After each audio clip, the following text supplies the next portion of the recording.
ముందస్తు ఎన్నికలు రాజకీయాల్లో ప్రత్యర్థిని ముప్పుతిప్పలు పెట్టే వ్యూహం. విపక్ష పార్టీలు అన్ని విధాలుగా సిద్ధం కాకముందే ఎన్నికలు నిర్వహించి చావు దెబ్బ కొట్టడం ఈ వ్యూహం ఉద్దేశం. అయితే అన్నిసార్లు ఈ స్ట్రాటజీ రిజల్ట్ ఇవ్వదు. ఒక్కోసారి ఈ వ్యూహమే అధికార పార్టీకి శాపంగా కూడా మారుతుంది.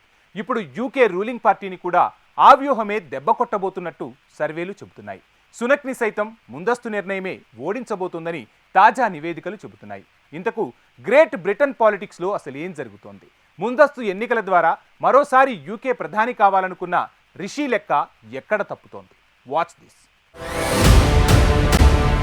గ్రేట్ బ్రిటన్ పాలిటిక్స్ లో రిషి పార్టీకి ఓటమి తప్పదా? 14 ఏళ్ల తర్వాత కన్జర్వేటివ్ పార్టీ ఓటమి ఖాయమైందా? రిషి సునక్ విక్టరీ అంచనాలు ఎక్కడ తప్పుతున్నాయి?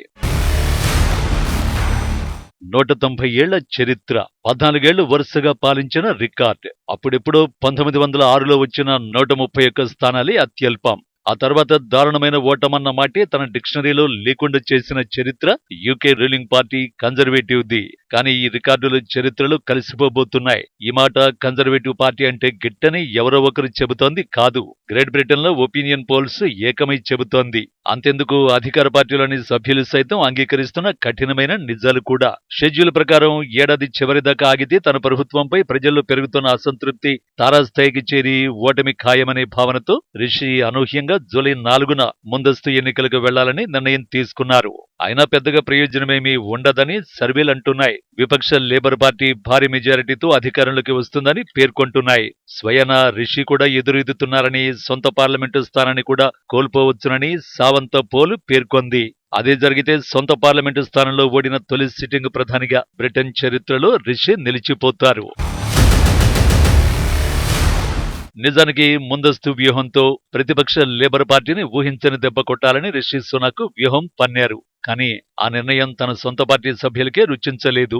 ఎందుకంటే మరోసారి గెలిచే అవకాశం లేదని వాళ్లలో వాళ్లకే ఓ క్లారిటీ ఉంది. అందుకు తగ్గట్టే ఈ ఎన్నికల్లో పోటీ చేసేందుకే ధైర్యం చేయలేని పరిస్థితులు కనిపించాయి. సునాక్ ఎన్నికల ప్రకటన వెలువడగానే ఆ దేశ పార్లమెంటుకు పలువురు ఎంపీలు రాజీనామా చేశారు. అలాగే ఎన్నికల్లో పోటీ చేసేందుకు తమకు అసలు సీట్లే అక్కర్లేదని పలువురు కుండ బద్దలు కొట్టేశారు. బ్రిటన్లోని ఆర్థిక పరిస్థితి, ఇతర కారణాల వల్ల రిషిపై, అతడి పార్టీ పట్ల ప్రజలు అసంతృప్తి వ్యక్తం చేయడమే దీనికి కారణం. ఇప్పటి వరకు జరిగిన అన్ని సర్వేల్లో రిషి సునక్ నేతృత్వంలోని కన్జర్వేటివ్ పార్టీకి ఘోర ఓటమి తప్పదని తేలింది. దీంతో సీనియర్ ఎంపీలు, మంత్రులు కూడా తమకు సీట్లు వద్దంటే వద్దంటూ పారిపోయారు. రిషి సునక్ మాజీ కేబినెట్ సభ్యులు మైఖేల్ గోవ్, ఆండ్రియా లిట్సామ్ కూడా తమకు సీట్లు అక్కర్లేదని ప్రకటించారు.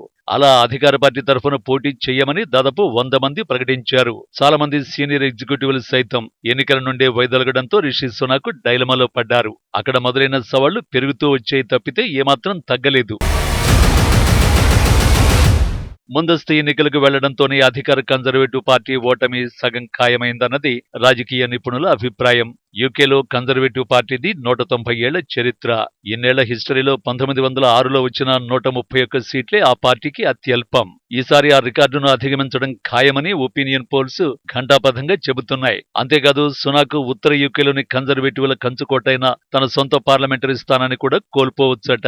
ఆర్థిక మంత్రి జెరెమీ హంట్ తో సహా పలువురు సీనియర్ మంత్రులకు సైతం ఓటమి తప్పదని సావంత పోల్ పేర్కొంది. కన్జర్వేటివ్ పార్టీ చరిత్రలోనే అత్యంత ఘోర పరాజయం తప్పకపోవచ్చని రాజకీయ నిపుణులు అభిప్రాయపడుతున్నారు. భారత సంతతికి చెందిన వారు కూడా ఈసారి కన్జర్వేటివ్ పార్టీకి ఓటు వేయకపోవచ్చనేది ఒపీనియన్ పోల్స్ అంచనా. మరోవైపు హౌస్ ఆఫ్ కామన్స్ లో 650 సీట్లకు గాను లేబర్ పార్టీ 425కు పైగా సాధించి భారీ మెజారిటీతో అధికారంలోకి వస్తుందని మెజారిటీ సర్వేలు తేల్చి చెబుతున్నాయి. కన్జర్వేటివ్ పార్టీ 108 స్థానాలకు పరిమితమవుతుందని కొన్ని, కేవలం 53 స్థానాలకే పరిమితమవుతారని మరికొన్ని సర్వేలు అంచనా వేశాయి. ఇదే సమయంలో లేబర్ పార్టీకి దాని చరిత్రలోనే అత్యధికంగా 516 సీట్లు రావచ్చని పలు సంస్థలు చెబుతున్నాయి. 2019 ఎన్నికల్లో కన్జర్వేటివ్ పార్టీ 43.6% ఓట్లతో 365 సీట్లు సాధించగా లేబర్ పార్టీకి 32.1% ఓట్లతో 202 స్థానాలు దక్కాయి.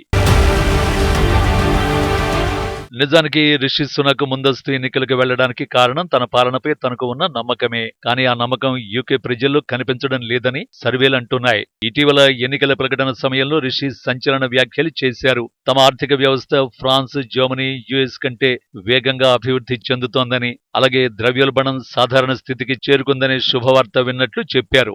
కష్టపడి సాధించిన ఈ ఆర్థిక స్థిరత్వం కొనసాగాలనే ఉద్దేశంతోనే తాను ముందస్తు ఎన్నికలకు పిలుపునిచ్చినట్లు వివరించారు. సునాక్ అధికారం చేపట్టే సమయంలో బ్రిటన్ ద్రవ్యోల్బణం 10% పైగా ఉంది. 2022 చివరి నాటికి 11% పైగా ఉన్న ద్రవ్యోల్బణాన్ని ఏడాదిలో సగానికి తగ్గిస్తానని సునాక్ వాగ్దానం చేశారు. చెప్పినట్టుగానే గత ఏడాది 3 ఏళ్ల కనిష్టానికి ద్రవ్యోల్బణం దిగొచ్చింది. మరోవైపు బ్రెగ్జిట్ నుంచి వైదొలిగిన తర్వాత పెరిగిన వలసల సమస్యకు రిషి పరిష్కారం చూపించారు. యూకేలో అక్రమంగా వచ్చే శరణార్థులను రువాండాకు పంపాలనే ప్రభుత్వ ప్రణాళికకు రిషి సునాక్ మద్దతిచ్చారు. కానీ చట్టపరమైన ఇబ్బందులతో ఈ ప్రాజెక్టు నెలల తరబడి నిలిచిపోయింది.